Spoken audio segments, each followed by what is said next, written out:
I've improved my tallow balm recipe, and what I discovered is going to fix a problem that I know a lot of you have run into because I've been hearing about it a lot. Grainy, gritty tallow balm, or tallow balm that won't stay whipped, or that comes out with a weird texture no matter what you try.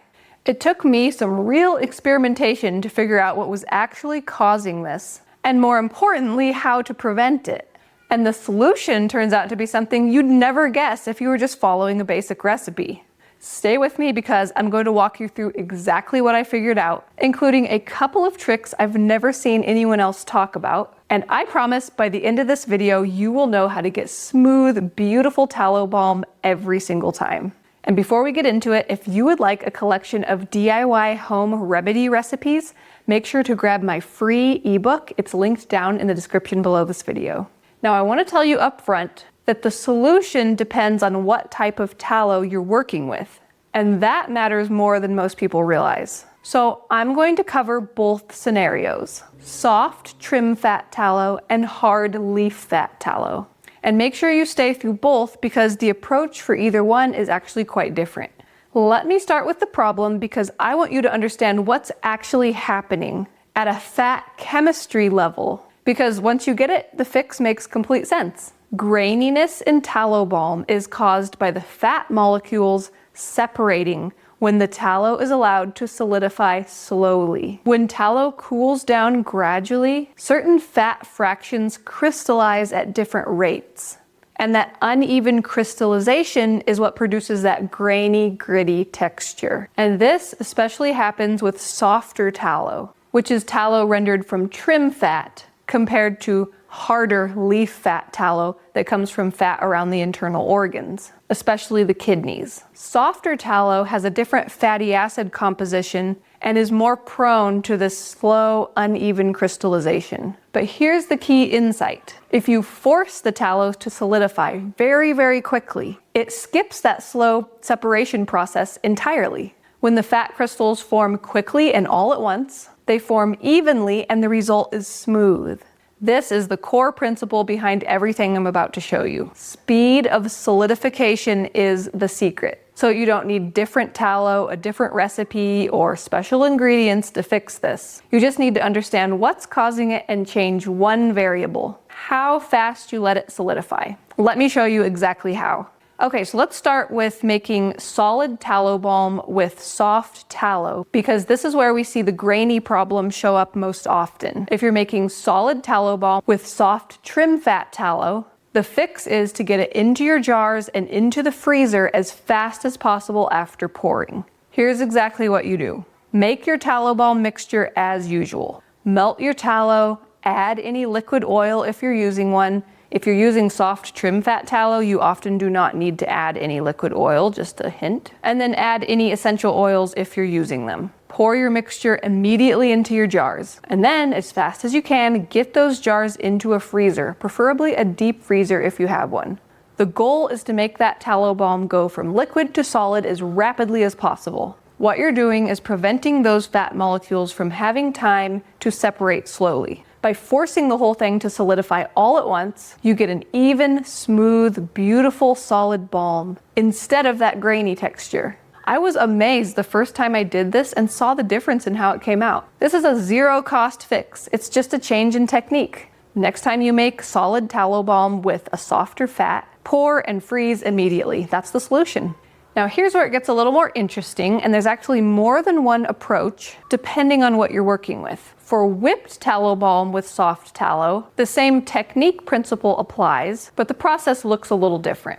Mix all your ingredients together: the tallow, essential oils if you're using any, and here's the first important variation. If your tallow is very soft, try skipping the liquid oil entirely. So this would be your olive oil, jojoba oil, any liquid oil that you add to your tallow to make balm. So you would be using just the tallow and your essential oils if you're using them. Soft tallow is already soft enough to be easily spreadable and skin friendly without adding any additional liquid oil. And if you're starting off with soft tallow and you add liquid oil, it can make trying to whip it and keeping it whipped a lot more difficult. Once you have your mixture ready, put the whole bowl into the freezer, preferably a deep freezer if you have one, but a regular freezer will work too. And keep an eye on it, and just as you see it has solidified, pull it out. You want it to not be liquid anymore, just solidified, not frozen. Then immediately start whipping it with your hand mixer. The rapid solidification followed by immediate whipping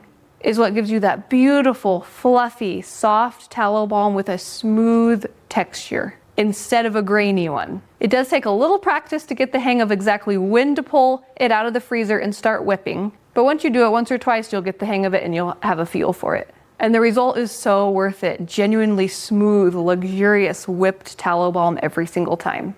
And here's what I want to know. What type of tallow are you working with? Soft trim fat or hard leaf fat? And have you been running into graininess or other texture issues? Tell me in the comments and let me know if these tips are helpful. Okay, this next one is a tip that I discovered for a very specific situation. And it's such a clever little fix that I was pretty excited when I figured it out. Sometimes you end up with tallow that's very soft. Maybe you didn't realize just how soft it was before you started trying to make tallow balm with it. Maybe you already added liquid oil and now you're trying to whip it and it's just not whipping nicely. Or maybe you did whip it and it's just falling apart and not staying whipped. Here's what you do. Melt everything back down. I like to do this gently in a double boiler. Add approximately 1/4 teaspoon of beeswax per cup of tallow balm. Let the beeswax melt and blend in with the rest of the mixture.